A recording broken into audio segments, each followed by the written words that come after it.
Bienvenue, cher ami, chère âme en quête de lumière. Bienvenue dans cet espace de grâce et de vérité. Je vous invite à ne pas considérer ce moment comme le simple visionnage d'une vidéo de plus, mais comme un rendez-vous divin, une audience personnelle avec le Roi des Rois, spécifiquement orchestrée pour vous, aujourd'hui, en cet instant précis. Nous nous réunissons sous le regard aimant de notre Père pour nous abreuver à une source d'espérance inépuisable, une promesse extraordinaire contenue dans le psaume 37, au versets 23 et 24. La parole de Dieu nous y fait une déclaration qui a le pouvoir de changer radicalement la manière dont vous percevez vos échecs, vos faux pas et vos moments de faiblesse. Elle se déclare: « L'Éternel affermit les pas de l'homme, et il prend plaisir à sa voie. S'il tombe, il n'est pas terrassé, car l'Éternel lui prend la main. » Quelle promesse incroyable! Ce n'est pas une promesse d'une vie sans chute, mais la garantie que la chute ne sera jamais votre destination finale. Ce n'est pas la négation de vos trébuchements, mais la proclamation de votre relèvement divinement assisté. Aujourd'hui, nous n'allons pas seulement lire ces mots, nous allons les laisser nous lire, nous sonder, nous guérir et nous relever. Je vous le promets, si vous restez avec moi jusqu'à la fin, avec un cœur ouvert et une âme attentive, quelque chose de puissant va se débloquer dans votre esprit. Les chaînes de la honte et de la condamnation vont se briser. La voix de l'accusateur qui vous murmure que vous êtes fini, que vous avez trop échoué, sera réduite au silence par le son triomphant de la grâce de Dieu.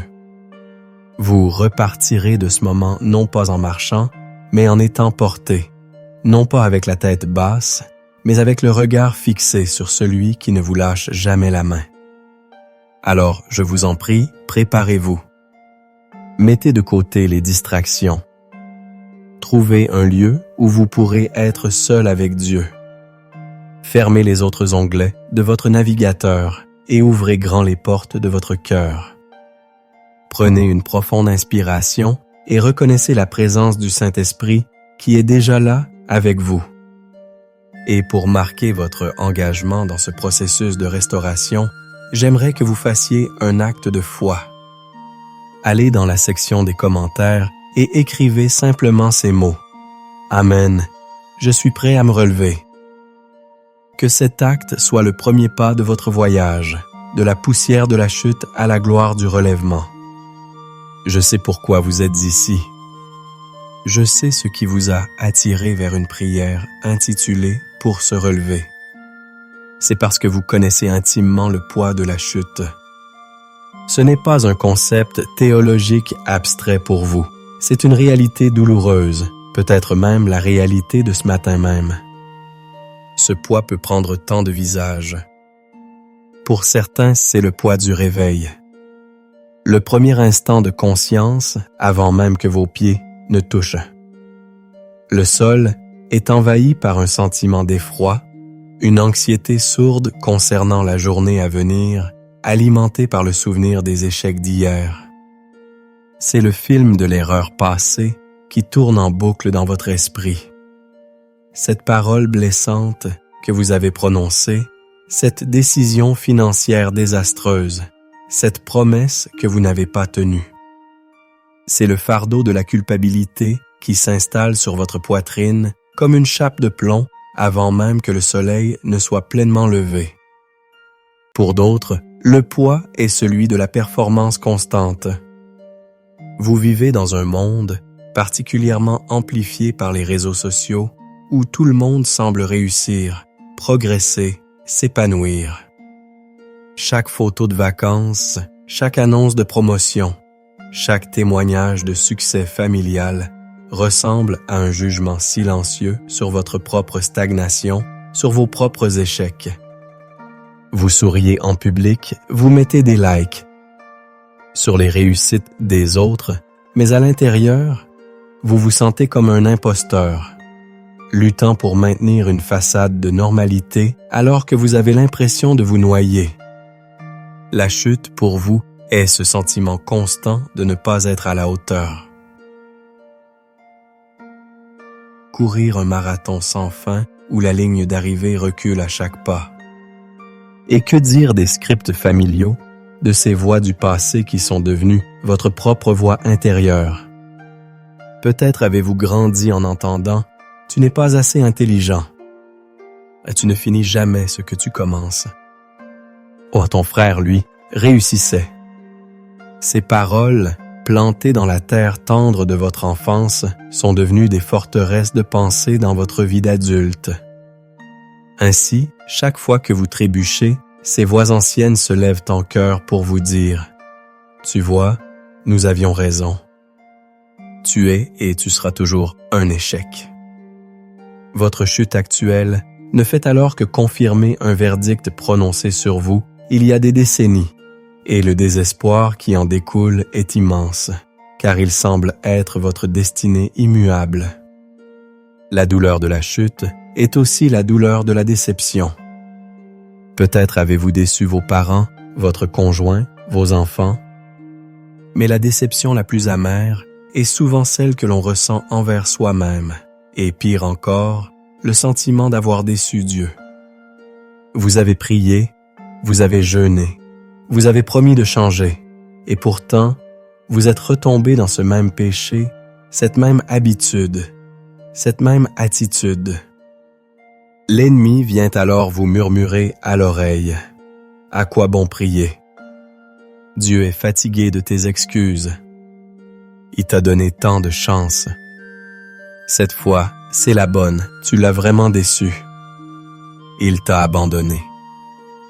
Et cette pensée est la plus terrifiante de toutes, car elle vous coupe de votre seule source d'espérance. La Bible est remplie d'hommes et de femmes qui ont connu cette agonie.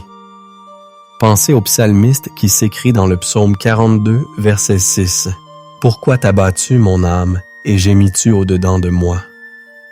Espère en Dieu, car je le louerai encore, il est mon salut et mon Dieu. » Il parle à sa propre âme comme à une entité distincte, une âme abattue, littéralement prosternée. Une âme qui est tombée. Il connaît ce dialogue intérieur, cette lutte pour relever son propre esprit. Ou imaginez le prophète Élie, après sa victoire éclatante sur le mont Carmel, fuyant devant une seule femme, Jézabel, et s'asseyant sous un genêt, demandant la mort.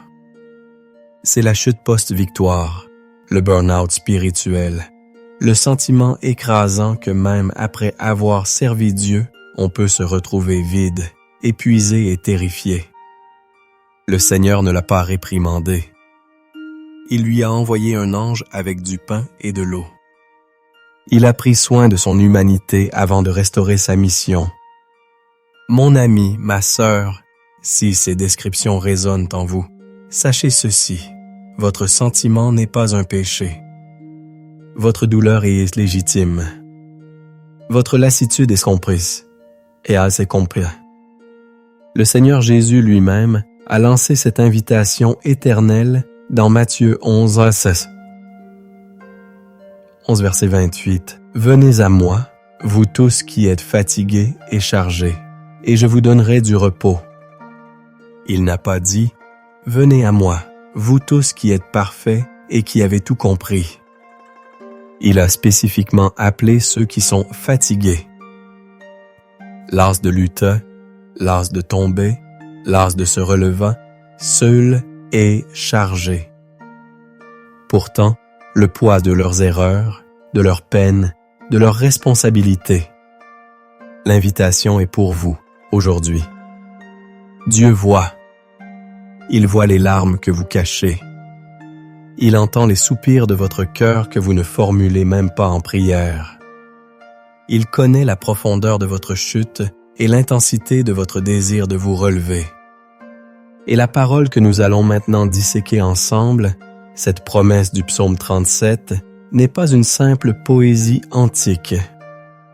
C'est une intervention divine, une main tendue à travers les siècles, destinée à vous saisir, maintenant, au plus profond de votre épreuve.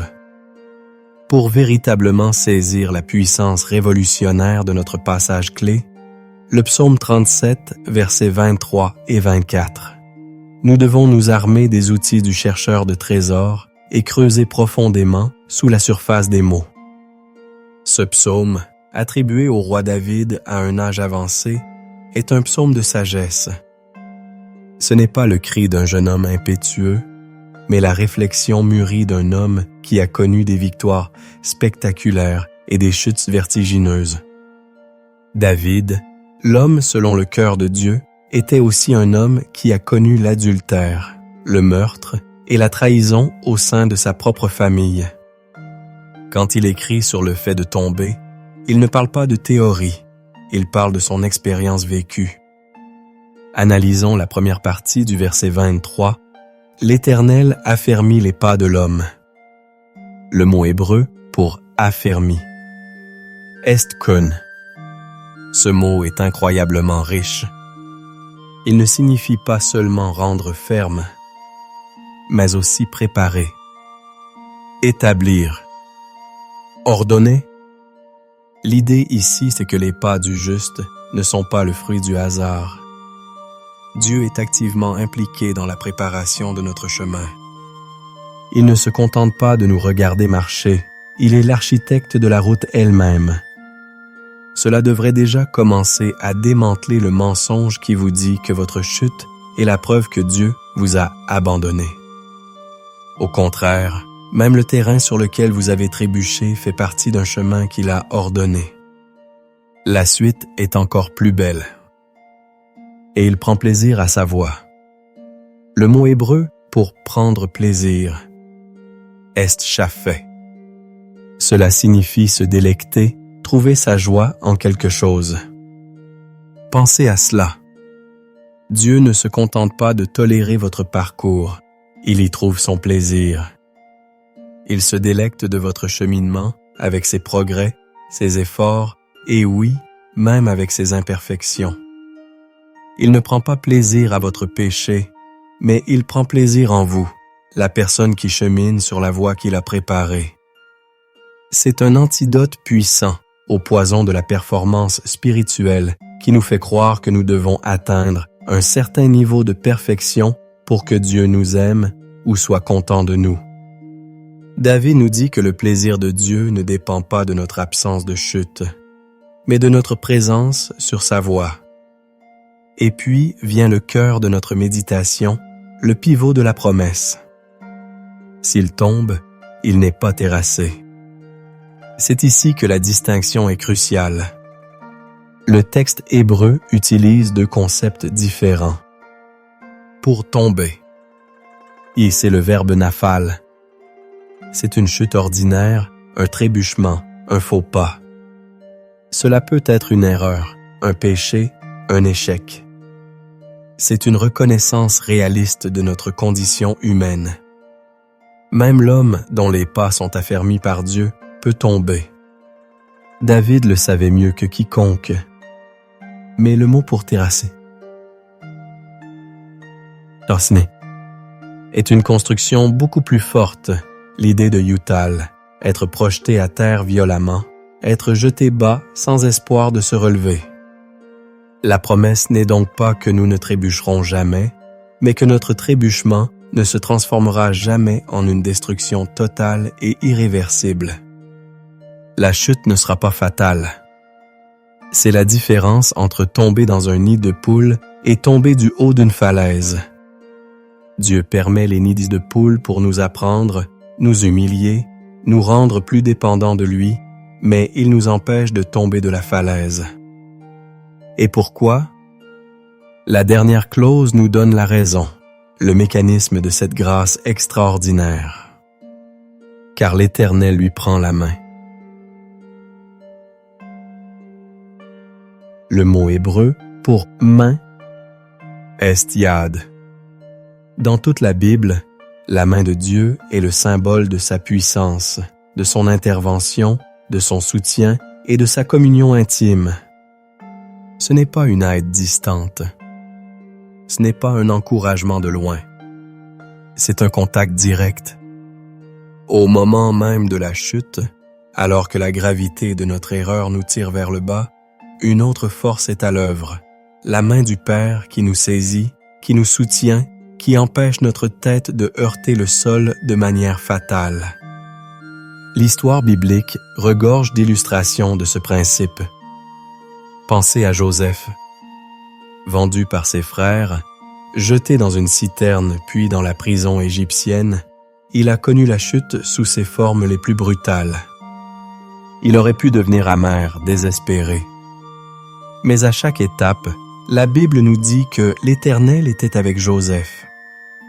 C'était la main invisible qui l'empêchait d'être terrassé par le désespoir, qui a transformé la prison en une école de leadership et la trahison en un chemin vers le salut de sa nation.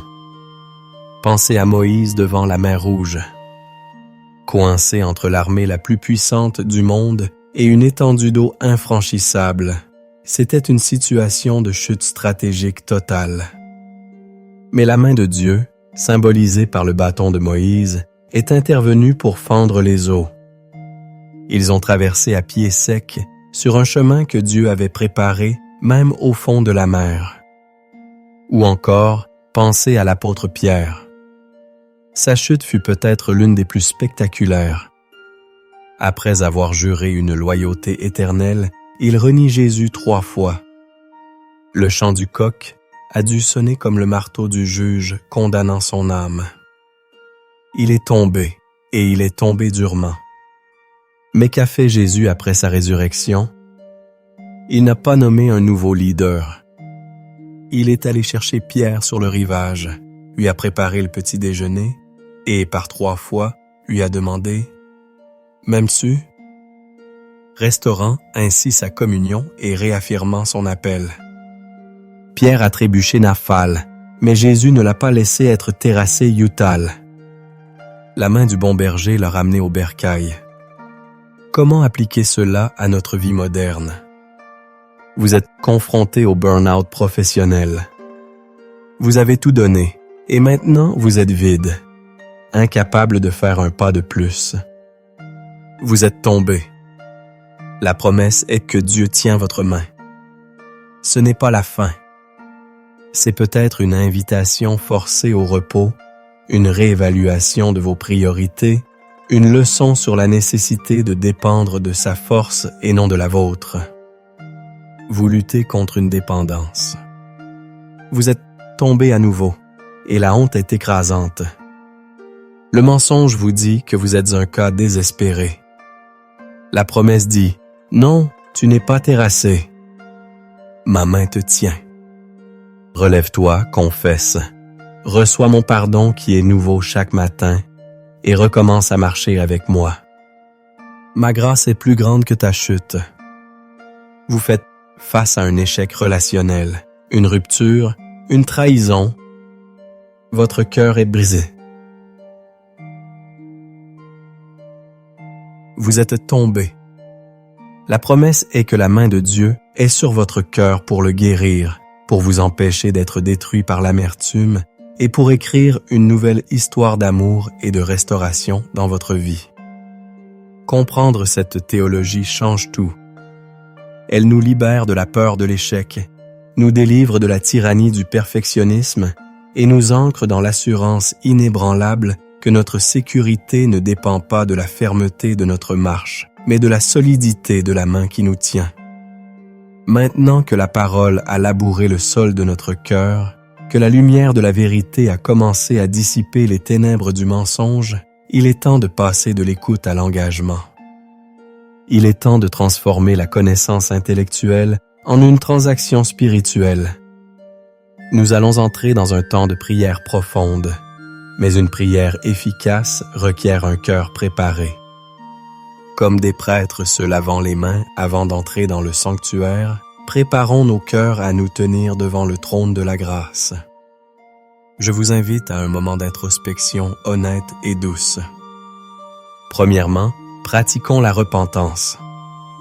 La repentance n'est pas un exercice de flagellation, mais un retournement joyeux vers l'amour du Père.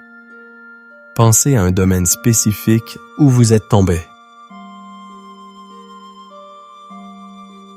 Peut-être est-ce une parole, une pensée, un acte ou même une inaction. Ne le regardez pas avec condamnation, mais présentez-le simplement au Seigneur.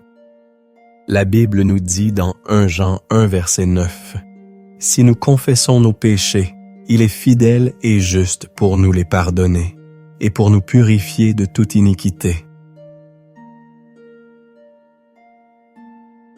Alors, dans le silence de votre cœur, nommez cette chose devant Dieu et recevez son pardon instantané et complet. Deuxièmement, pratiquons le pardon. Souvent, le poids qui nous empêche de nous relever n'est pas seulement celui de nos propres fautes, mais celui des offenses que nous portons contre les autres. L'amertume est un poison qui nous ancre au sol. Y a-t-il quelqu'un que vous devez pardonner? Quelqu'un dont les actions ou les paroles ont contribué à votre chute. Jésus nous enseigne dans Matthieu 6, verset 15. « Mais si vous ne pardonnez pas aux hommes, votre Père ne vous pardonnera pas non plus vos offenses. » Pardonner ne signifie pas excuser le mal, mais choisir de relâcher la personne du tribunal de votre cœur et de la confier au jugement juste de Dieu. Faites ce choix maintenant comme un acte de votre volonté. Relâchez-les.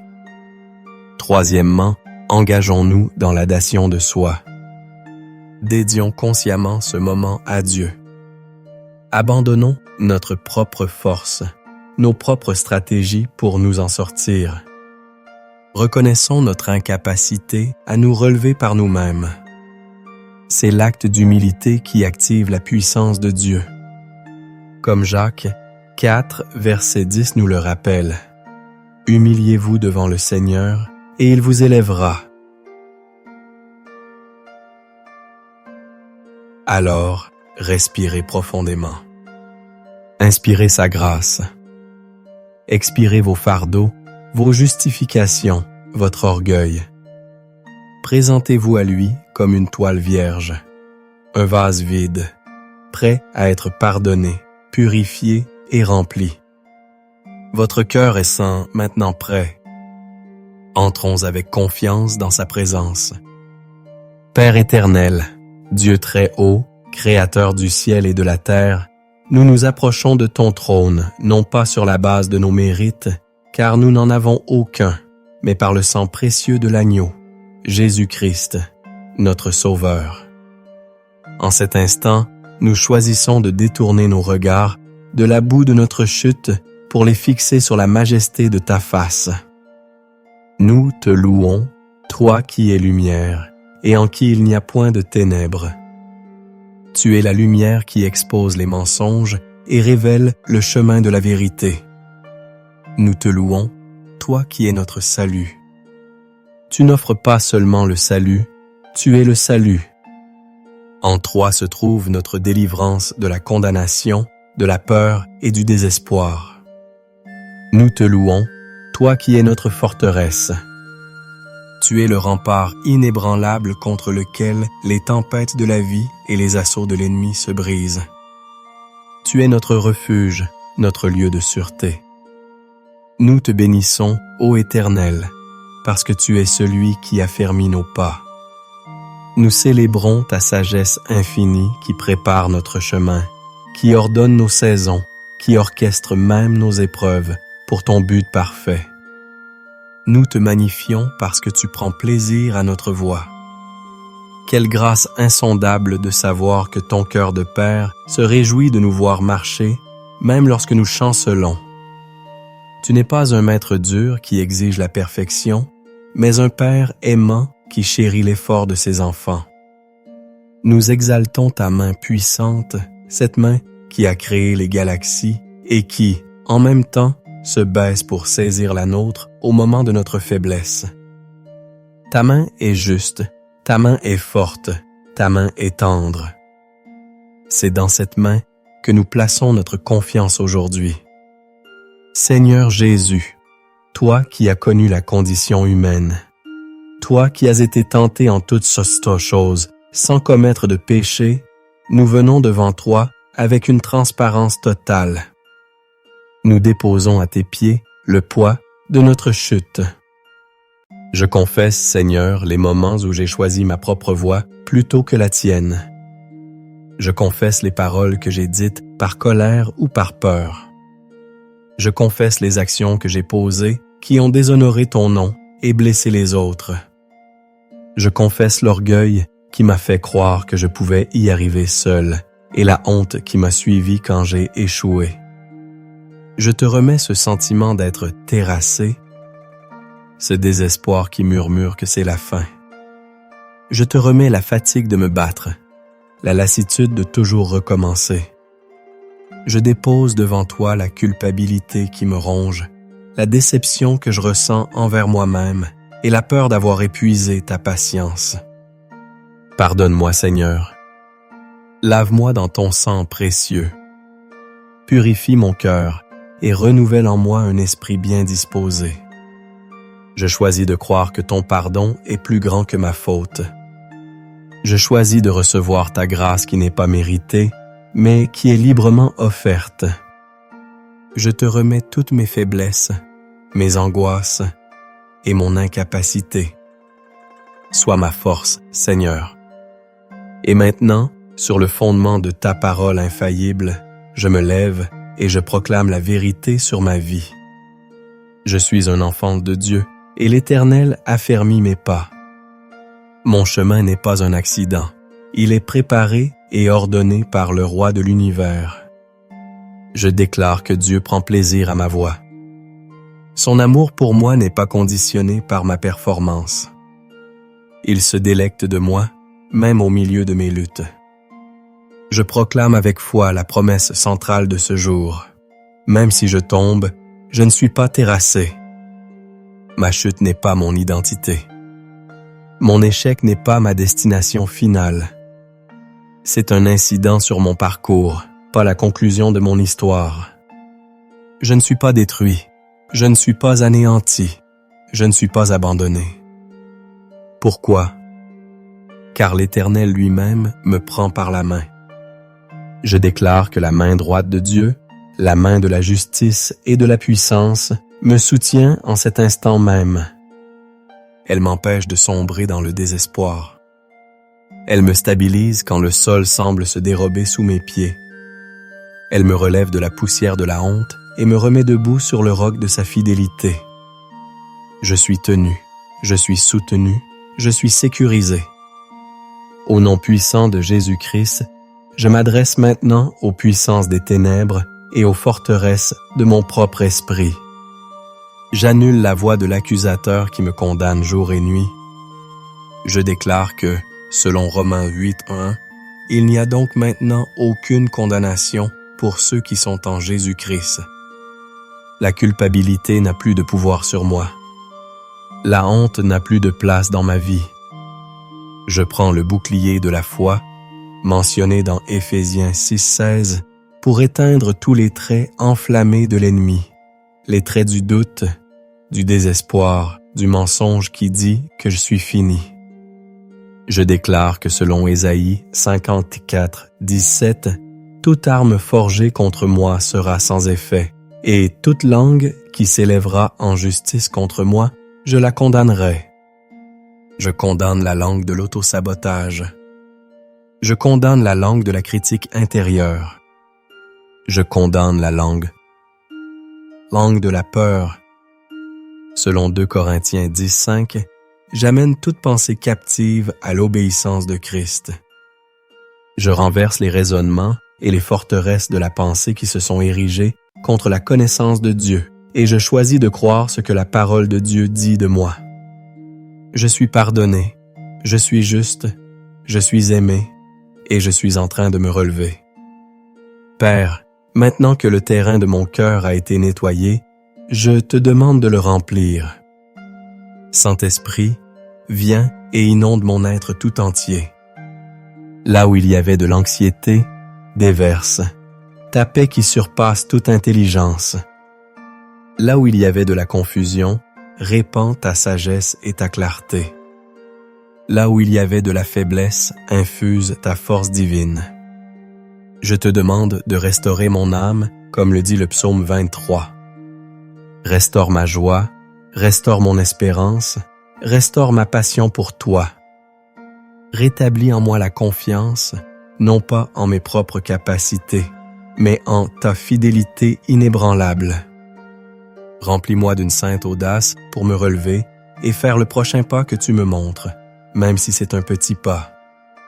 Seigneur, je prie pour une guérison complète, esprit, âme et corps.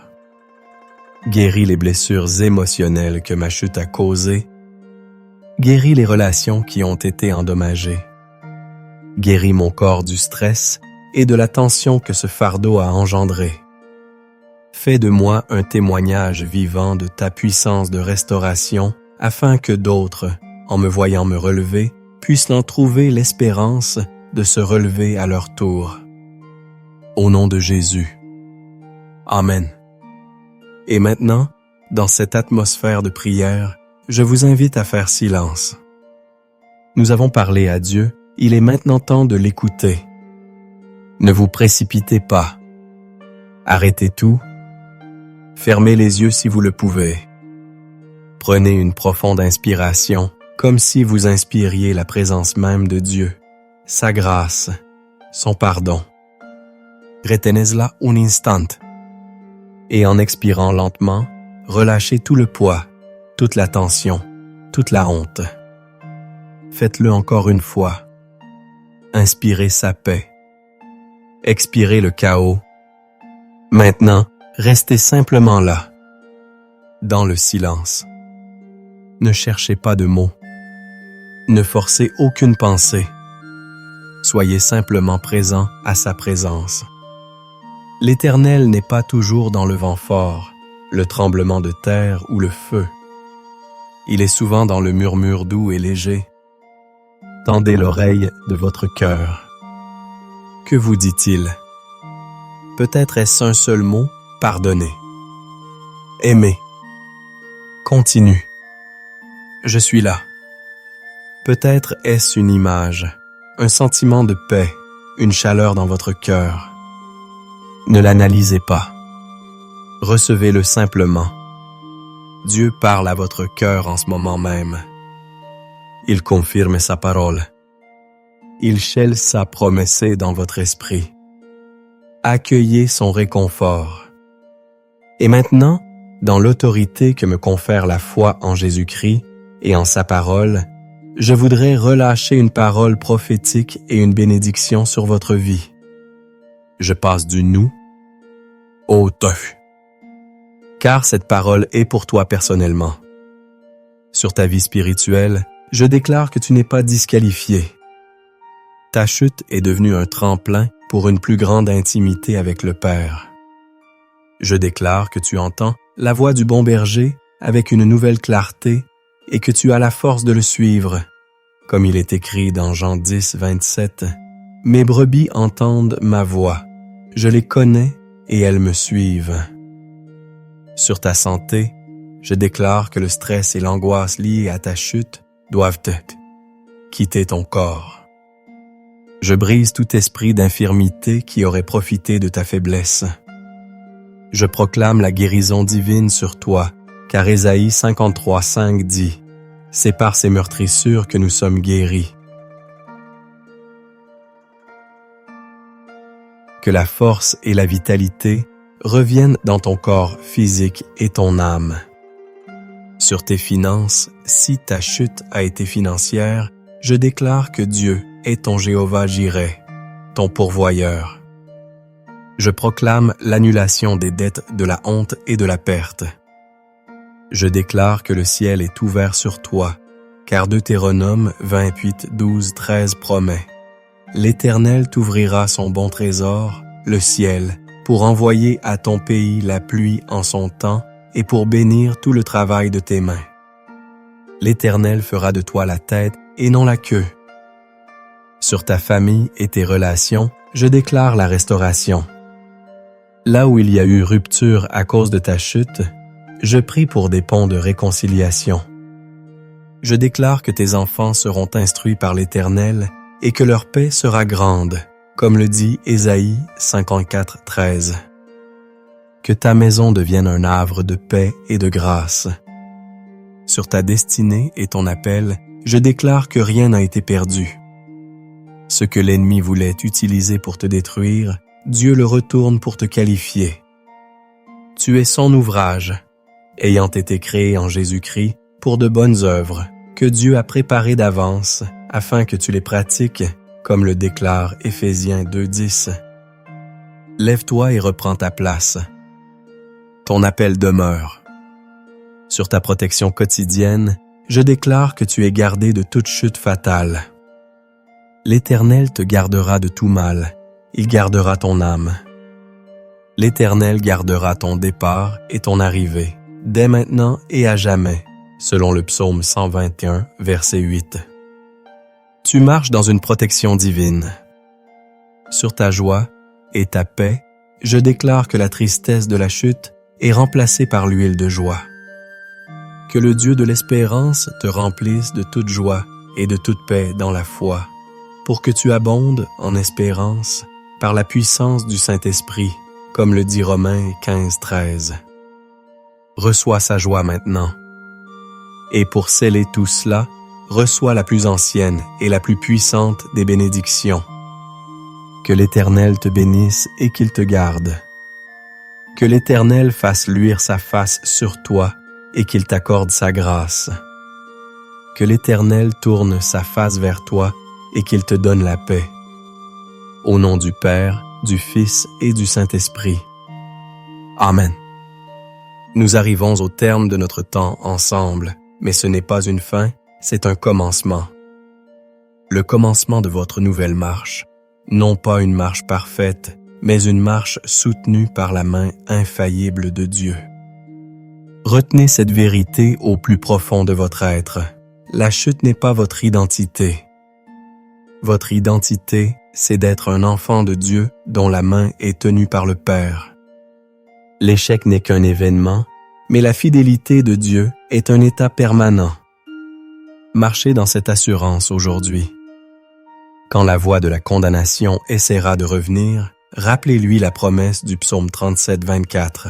S'il tombe, il n'est pas terrassé, car l'Éternel lui prend la main.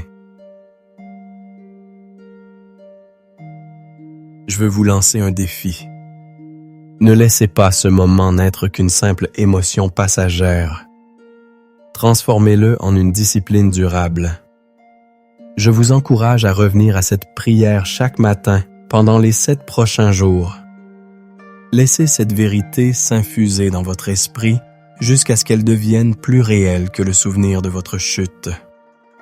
Laissez-la transformer votre manière de penser et de réagir. Avant de nous quitter, j'aimerais vous demander 3 choses pour nous aider à répandre ce message d'espérance. Premièrement, si cette prière vous a touché et a fortifié votre foi, retournez dans la section des commentaires et écrivez cette déclaration de foi. L'Éternel tient ma main. Chaque commentaire est un témoignage qui encourage les autres. Deuxièmement, n'oubliez pas d'aimer cette vidéo en cliquant sur le pouce levé et, plus important encore, de la partager avec au moins une personne que vous connaissez qui traverse une période difficile.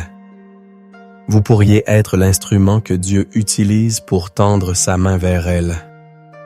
Enfin, si ce n'est pas déjà fait, abonnez-vous à notre chaîne et activez la cloche de notification pour ne manquer aucune de nos futures prières et méditations. Pour continuer à fortifier votre foi, je vous invite à regarder ensuite notre prière puissante sur la protection divine qui apparaîtra sur votre écran. Que la grâce et la paix de notre Seigneur Jésus-Christ soient avec vous. Marchez avec confiance, car vous ne marchez jamais seul.